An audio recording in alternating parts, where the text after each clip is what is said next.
Hi, I'm Becks Stewart and I work for the School of Media and Performing Arts as a media skills facilitator, and I've just spent the last 2 weeks working for the DMOL on 2 projects.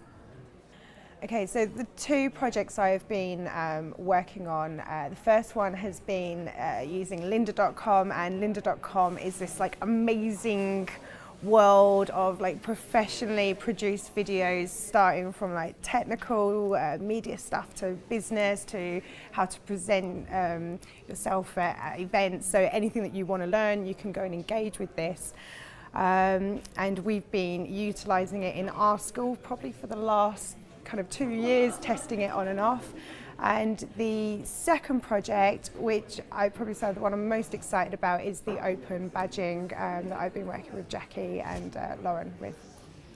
Open badging is a bit like earning a scout badge, but it's not a scout badge, it's a digital badge. And what I can do, or what a badge earner can do, is that they can go through several tasks and they submit their evidence through a link, and at the end they get a digital badge which can be put onto their LinkedIn or their professional sites. The most important thing about open badging is really in the title. It has to be open. So whether or not you are a person here at Coventry University, or you could be, I don't know, a guy called Joe who lives in New York who's just stumbled across our badges and you want to have a go, he can also do that as well. So we've had to be very mindful when designing these badges of the softwares. Are they open source? Does everyone have access to them? And we also have to be very mindful that we've not been duplicating across different departments and faculties, because lots of people want to do these types of badges as well. Okay, I think the teaching practice, and I'll be engaging. I will say the 2 weeks I've spent have been so intense, but amazingly intense, and it certainly has got me to reflect on my own pedagogy, however you say it, and how you develop my own teaching practice. And I think the last time I probably did that was at the end of my PG cert last year, so it's kind of been really good to revisit that place. So one of the things that I will be using is blended learning with flipped learning. I believe it falls within Alan's beyond flipped methodologies, and I think it's very much a case of I'm going to be getting my students past that bedrock knowledge with using Lynda, and with the open badging they are going to be able to kind of demonstrate their skills and their skill sets, which they've not been able to do, even though we know that they can do it. There's nothing there to show.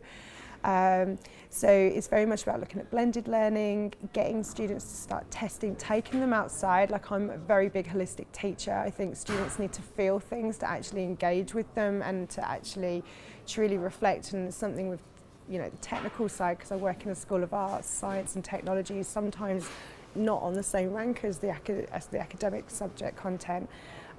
These methods and these ways of teaching will be able to kind of bump that growth up, because media students certainly kind of have to be both technical, and they both have to be theoretically able as well.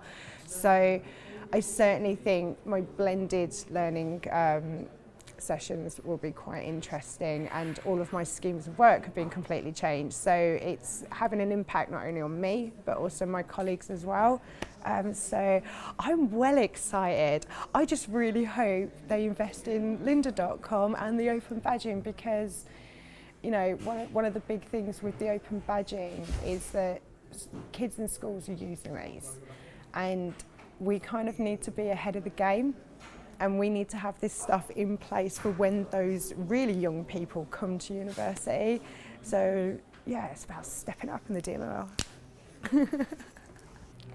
Okay, well, I've just had my DPR, and I've actually talked about this time that I've been in the lab. It certainly made me think about where I want to go, and do I kind of want to step more into kind of researchy roles. I think personally it's given, when you go and work in different departments, and one thing I've noticed in this university is every single school is very different, even just at the energy that you walk into the room. when I come into the DMOL, what I love is the fact that there are no ceilings. It's like a big wide open space. One of the things that's also affected me quite kind of in nice personal way is that I'm actually working now with some of my old students, and it's really nice to be able to kind of be on that even colleague playing field, which didn't happen before.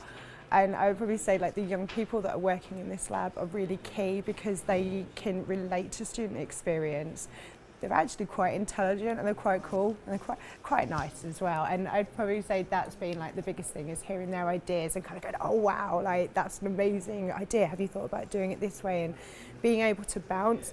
You know, my role in Ellen Terry is great, but it's a different type of job. And so to have those kind of crazy working ideas doesn't happen that often. So I would say I've taken a bit of that energy from here. I've started to supersede it into Ellen Terry.